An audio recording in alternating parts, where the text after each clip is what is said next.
الحمد للہ نحمده ونستعینه ونستغفره ونؤمن به ونتوکل علیہ ونعوذ باللہ من شرور انفسنا ومن سیئات اعمالنا من يهده الله فلا مضل له ومن يضلل فلا هادي له ونشهد ان لا اله الا الله وحده لا شريك له ونشهد ان سيدنا ومولانا محمدا عبده ورسوله اما بعد فاعوذ باللہ من الشیطان الرجیم بسم اللہ الرحمن الرحیم فهل عسيتم إن توليتم أن تفسدوا في الأرض وتقطعوا أرحامكم أولئك الذين لعنهم الله فأصمهم وأعمى أبصارهم وقال النبي صلى الله تعالى عليه وسلم لا يدخل الجنة قاطع أو كما قال عليه الصلاة والسلام صدق الله العظيم وصدق رسوله النبي الكريم ونحن على ذلك لمن الشاهدين والشاكرين والحمد لله رب العالمين۔ پچھلے جمعوں سے کچھ رشتہ داری سے متعلق احادیث آپ کے سامنے اور احکامات آپ کے سامنے بیان کیے تھے۔ رشتہ داری ایک بہت طویل موضوع ہے جس کے اوپر کئی جمعوں تک اور کئی ہفتوں تک بات کی جا سکتی ہے، اور اس کی وجہ بھی ہے کہ جس طرح نبی کریم صلی اللہ علیہ وسلم نے دیگر احکامات کھول کھول کر بیان کیے، یا تو قرآن شریف کے اندر اللہ رب العزت نے نبی کریم صلی اللہ علیہ وسلم کی زبانی بیان فرمائے، یا کچھ احکامات خود نبی کریم صلی اللہ علیہ وسلم نے اپنے ارشادات کے ذریعے سے بیان فرمائے۔ تو جس طرح تفصیلی احکام میراث کے بارے میں قرآن شریف میں بیان کیے گئے، اور جس طرح تفصیلی احکام رشتہ داری کے بارے میں نبی کریم صلی اللہ علیہ وسلم نے بیان فرمائے، شاید ہی کسی اور موضوع پر نبی کریم صلی اللہ علیہ وسلم نے اتنے ارشادات بیان فرمائے۔ آج ہم میں سے ہر ایک دینداری کا دعویٰ کرتا ہے اور اس بات کی چاہت اور اس بات کی لگن دیتی ہے کہ بہت سی کتابیں میں پڑھوں، اور اس بات کی بھی چاہت ہوتی ہے کہ ان کتابوں میں جو نبی کریم صلی اللہ علیہ وسلم کے ارشادات آئے ہیں ان کو میں یاد کروں۔ اور بہت سارے لوگ ایسے ہوتے ہیں کہ جب بھی آپ کوئی بات کرتے ہیں تو اس موقع کی مناسبت سے کوئی نہ کوئی حدیث اور نبی کریم صلی اللہ علیہ وسلم کو کوئی نہ کوئی ارشاد وہ اس موقع کی مناسبت سے ضرور ان کی زبان پر آ جاتا ہے، اور یہ بہت اچھی بات ہے۔ لیکن سوال یہ ہے کہ کیا صرف نبی کریم صلی اللہ علیہ وسلم کے ارشادات کا یاد ہو جانا کافی ہے؟ کیا ہر موقع کی مناسبت سے نبی کریم صلی اللہ علیہ وسلم کے ارشادات کو بیان کر دینا کافی ہے، یا اس پر عمل کرنا بھی ضروری ہے؟ یہ آج غور کرنے کی بات ہے۔ ہمیں علم تو بہت ہے، لیکن نرا علم کافی نہیں، بلکہ اس علم کے اوپر عمل کرنا بھی بہت زیادہ ضروری ہے۔ آج ہم میں سے ہر ایک شخص کو یہ معلوم ہے کہ رشتہ داری کے بارے میں قرآن شریف کے اندر واضح طور پر حکم آیا، اور ان لوگوں کی تعریف اللہ رب العزت نے بیان کی جو رشتہ داری کو نبھاتے ہیں۔ والذین یصلون ما امر اللہ به ان یوصل ویخشون ربهم ویخافون سوء الحساب، کہ اللہ رب العزت نے جن رشتہ داریوں کو قائم رکھنے کا حکم دیا ہے وہ ان کو قائم رکھتے ہیں، اور اپنے رب سے ڈرتے ہیں، اور آخرت کے دن سے اور برے عذاب سے ڈرتے ہیں۔ یہ ارشاد بھی نبی کریم صلی اللہ علیہ وسلم کو سب کو معلوم ہے کہ نبی کریم صلی اللہ علیہ وسلم نے ارشاد فرمایا لا يدخل الجنۃ قاطع، کہ رشتہ داری کو قطع کرنے والا جنت میں داخل نہیں ہو سکے۔ اور یہ ارشاد بھی سب کو معلوم ہے کہ رشتہ داری اور صلہ رحمی اللہ رب العزت کے عرش کے ساتھ چمٹی ہوئی ہے، اللہ رب العزت کے عرش کے ساتھ لٹکی ہوئی ہے، اور یہ دعا کرتی ہے اور یہ التجا کرتی ہے کہ اللہ رب العزت جو مجھے جوڑے تو اس کو جوڑ، اور جو مجھے توڑے تو اس کو توڑ۔ اور ایک حدیث میں آتا ہے کہ جب اللہ رب العزت مخلوق کی تخلیق سے فارغ ہوئے تو رشتہ داری اور صلہ رحمی اللہ رب العزت کے سامنے آئی اور عرض کیا کہ یہ وہ مقام ہے کہ جس سے میں تیری پناہ چاہتا ہوں۔ تو اللہ رب العزت نے ارشاد فرمایا کیا تو اس بات سے راضی نہیں ہے کہ جو تجھے جوڑے گا میں اس کو جوڑوں، اور جو تجھے توڑے گا میں اس کو توڑوں؟ تو رشتہ داری نے کہا میں اس سے راضی ہوں۔ تو اللہ رب العزت نے فرمایا کہ میں نے تجھے وہ مقام عطا کر دیا۔ یہ ارشاد بھی سب کو معلوم ہے، اور یہ بھی معلوم ہے سب کو کہ نبی کریم صلی اللہ علیہ وسلم نے ارشاد فرمایا من کان یؤمن باللہ والیوم الآخر، کہ جو شخص اللہ رب العزت کی ذات پر ایمان رکھتا ہے، جو شخص آخرت کے دن پر ایمان رکھتا ہے، اس کو چاہیے کہ وہ صلہ رحمی کرے۔ اور یہ بھی سب کو معلوم ہے کہ ایک صحابی نے عرض کیا کہ یا رسول اللہ صلی اللہ تعالیٰ علیہ وسلم، میں ایک ایسا عمل جاننا چاہتا ہوں کہ جس کی وجہ سے میں جنت میں داخل ہو جاؤں۔ تو آپ صلی اللہ علیہ وسلم نے فرمایا کہ اللہ رب العزت کے ساتھ عبادت اس طرح کرو کہ کسی کو شریک نہ ٹھہراؤ، نماز پڑھو، زکوٰۃ ادا کرو اور صلہ رحمی کرو. یہ ارشادات سب کو معلوم ہے، اور نبی کریم صلی اللہ علیہ وسلم کے یہ فرمودات ہم سب کو یاد ہیں، اور ہم کئی بچپن کے زمانے سے ہم یہ ارشادات سنتے ہوئے آ رہے ہیں. لیکن کیا وجہ ہے کہ ان ارشادات کا اثر اور ان ارشادات پر ہم عمل نہیں کرتے؟ صرف ارشادات کا یاد ہو جانا کافی نہیں. کیا وجہ ہے کہ ہم رشتہ داری کے جو احکام ہیں ان پر عمل نہیں کرتے؟ ان اسباب پر غور کیا ہم نے؟ وہ اسباب کیا ہیں کہ جن کی وجہ سے ہم رشتہ داری کو قطع کر رہے ہیں؟ وہ قطع رحمی کرنا ہم صرف یہ سمجھتے ہیں کہ لڑائی کر کے بیٹھ جانا. یہ قطع رحمی یہ نہیں ہوتی صرف، بلکہ قطع رحمی یہ بھی ہوتی ہے کہ جو آپ کے ساتھ رشتہ داریوں کے کچھ معاملات وابستہ ہوتے ہیں آپ ان کو پورے کریں، آپ ان کو نبھائیں. رشتہ داری کے جو حقوق اللہ رب العزت نے مقرر کر دیے ہیں ان حقوق کو پورا کیا جائے. آئیے ہم اس بات پر غور کرتے ہیں کہ رشتہ داری کی قطع رحمی کے اسباب کیا ہیں. سب سے پہلی وجہ دین سے دوری ہے. دین سے دوری کا مطلب کیا ہے؟ دین سے دوری کا مطلب یہ ہے کہ ہم عمل کرنے کو تیار نہیں. ہم یہ سوچتے ہیں کہ اگر یہ اپنی طرف سے قدم آگے بڑھائے گا تو میں بھی قدم آگے بڑھاؤں گا، اگر اس نے قدم نہیں بڑھایا تو میں بھی پیچھے رہوں. ایک یہ وجہ ہو سکتی ہے. ایک وجہ یہ بھی ہو سکتی ہے کہ اللہ رب العزت نے مال و دولت کی نعمت عطا کی. یہ مال و دولت کی نعمت جو ہے یہ بہت بڑی نعمت ہے، لیکن اس کے اوپر جو فتنہ ہے اور اس کے اوپر آزمائش ہے یہ بھی بہت بڑی ہے. مال و دولت کی جو نعمت ہے، حب مال اور حب جاہ، یہ ایک بہت خطرناک فتنہ ہے.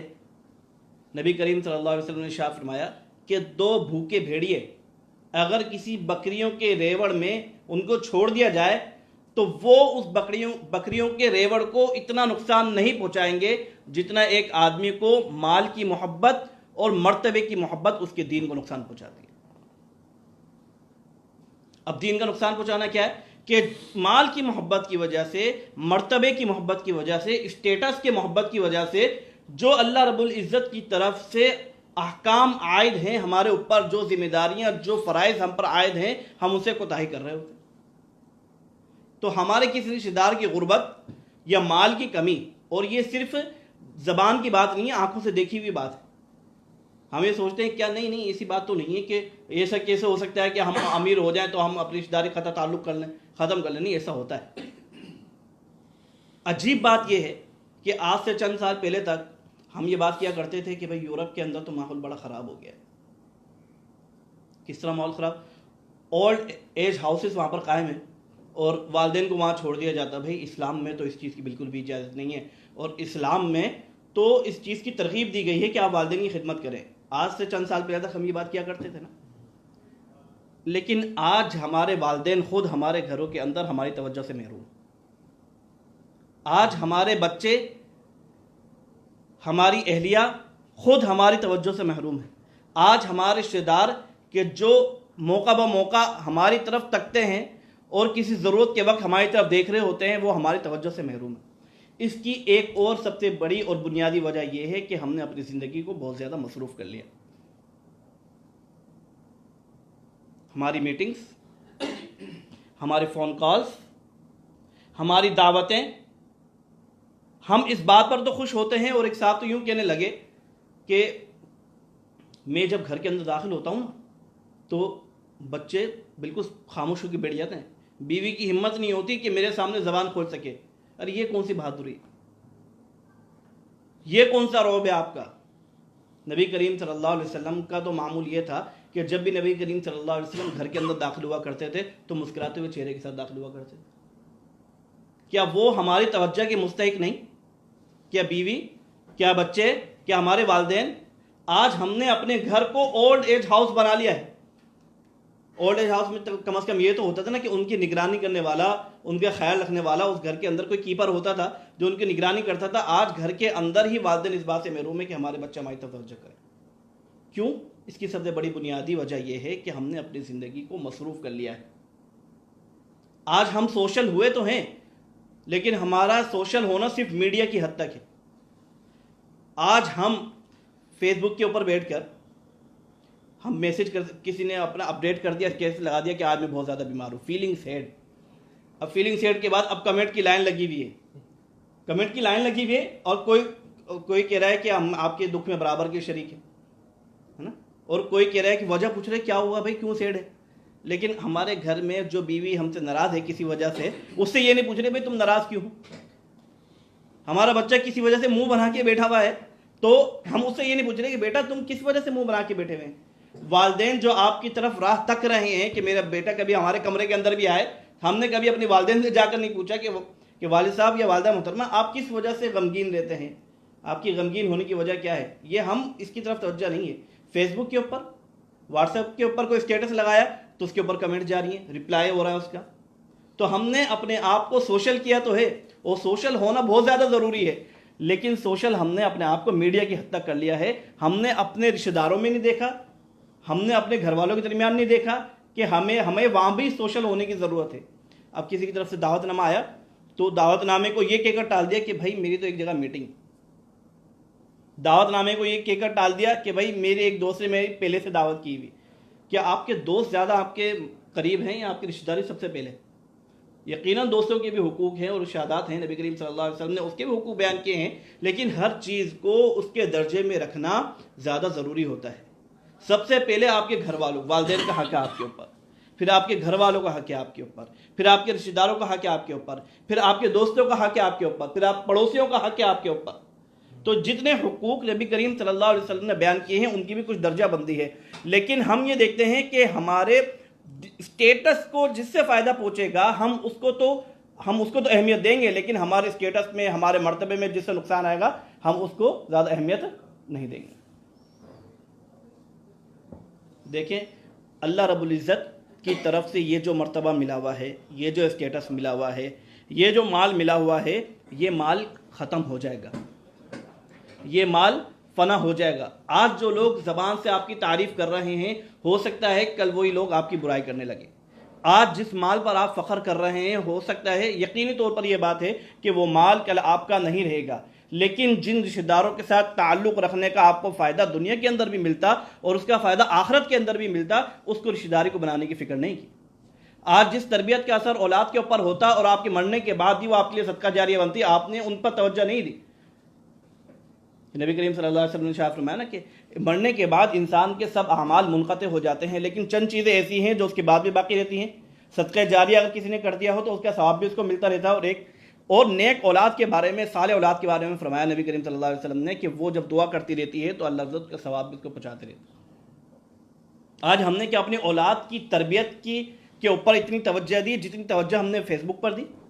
کیا ہم نے اپنی بیوی کی طرف اتنی توجہ دی جتنی توجہ ہم گھر میں جا کر موبائل نکال کے واٹس ایپ پہ دے رہے ہوتے ہیں، سوشل میڈیا کے اوپر دے رہے ہوتے ہیں؟ انسٹاگرام پر اپنے گھر والوں کی تصویریں ہنستے ہوئے کہتے ہیں کہ چلو تصویر کھنچا کے، تصویر پکچر بنا کے ایک اپلوڈ کر دی انسٹاگرام کے اوپر، اور نیچے کمنٹ ہو رہا ہے، اور حقیقی زندگی میں کیا تعلق ہے بیوی کے ساتھ کہ اس کی طرف مسکراہٹ کے ساتھ مسکرا کر دیکھنا بھی گوارا نہیں ملتا۔ کیا وجہ ہے اس کی؟ وجہ یہ ہے کہ ہم نے نبی کریم صلی اللہ علیہ وسلم کے ارشادات کو یاد تو کیا ہے، نبی کریم صلی اللہ علیہ وسلم کے ارشادات ہم نے زبانی حفظ کر لیے ہیں، لیکن نبی کریم صلی اللہ علیہ وسلم کے ارشادات کو، اللہ رب العزت کے احکامات کو ہم نے اپنی زندگی کے اندر لے کر نہیں آئے، اور ہم اپنی زندگی کے لانے کو تیار بھی نہیں۔ آج ہمارے سامنے جو مصنوعی دنیا بنی ہوئی ہے نا، ہم اس مصنوعی دنیا کے پیچھے اس طرح لگے ہوئے ہیں کہ اب ہمیں اپنی آخرت کا بھی خیال نہیں آتا۔ اس دنیا کی چکا چوند کچھ عرصے میں ختم ہو جائے گی، اور جو حقیقی مسرتیں اور جو حقیقی خوشیاں اللہ رب العزت نے اس رشتہ داری کو بنانے کے اندر رکھی ہوئی ہیں، وہ حقیقی رشتہ داری کی خوشیاں ہمیں نصیب نہیں ہوں گی جب تک کہ ہم اپنی مصروف زندگی میں سے کچھ وقت نکال کر ان کو بنانے کی فکر نہیں کریں گے۔ آج ہم اپنی ناکامیوں کا ذمہ دار اپنے کبھی باس کو ٹھہرا رہے ہوتے ہیں، ہم اپنی ناکامیوں کا ذمہ دار کبھی اپنے برابر میں بیٹھنے والے ساتھی کو ٹھہرا رہے ہوتے ہیں کہ اگر یہ نہیں ہوتا نا تو میں آج پتہ نہیں ترقیوں کی کتنی منزلیں طے کر جاتا۔ اگر میرا جو ہیڈ ہے اور میرا جو باس ہے، اگر وہ چاہتا تو میں اپنی ترقیوں کی کتنی منزلیں طے کر جاتا، لیکن سچی بات یہ ہے کہ آج ہم اپنی ناکامیوں کی ذمہ دار خود ہیں۔ ہم یہ سمجھتے ہیں کہ ہم آفس کے اندر جس طرح رہیں گے نا وہی ہماری ترقی ہوگی، لیکن ہم اس کے اسباب پر غور نہیں کیا۔ جو نبی کریم صلی اللہ علیہ وسلم ایک چیز کا اثر دوسری چیز کے اوپر پڑتا ہے کہ نبی کریم صلی اللہ علیہ وسلم نے جو ارشاد فرمایا کہ جب رشتہ داری کو قطع کرے گا میں اس کو قطع کروں گا۔ اس کے قطع کرنے کی کیا مطلب ہو سکتا ہے؟ قطع کیا یعنی کاٹ دے گا انسان، کاٹ دیا جائے گا انسان کو، یہ نہیں ہے، بلکہ جو ترقیات اس کو ملنی چاہیے تھی دنیا کے اعتبار سے، جو ترقیات اس کو ملنی چاہیے تھی آخرت کے اعتبار سے، وہ اس کو ترقیات نہ دنیا کی ترقی نصیب ہوگی نہ اس کو آخرت کی ترقی نصیب ہوگی۔ تو میں نے پہلے بھی عرض کیا تھا ایک جمعے کے بیان میں کہ رشتہ داریوں کو اللہ رب العزت نے بنایا ہے، اور رشتہ داریوں سے تعلقات میں مضبوطی آتی ہے، خاندان کے اندر مضبوطی آتی ہے۔ اگر ہم ان رشتہ داریوں کو اور ان تعلقات کو نبھائیں گے نہیں نا، اگر رشتہ داریوں کے ساتھ صلہ رحمی نہیں کریں گے تو اللہ رب العزت کو ہماری کوئی پرواہ نہیں ہوگی۔ اللہ رب العزت ہماری خدا نخواستہ دنیا بھی برباد ہوگی اور ہماری آخرت بھی برباد ہوگی۔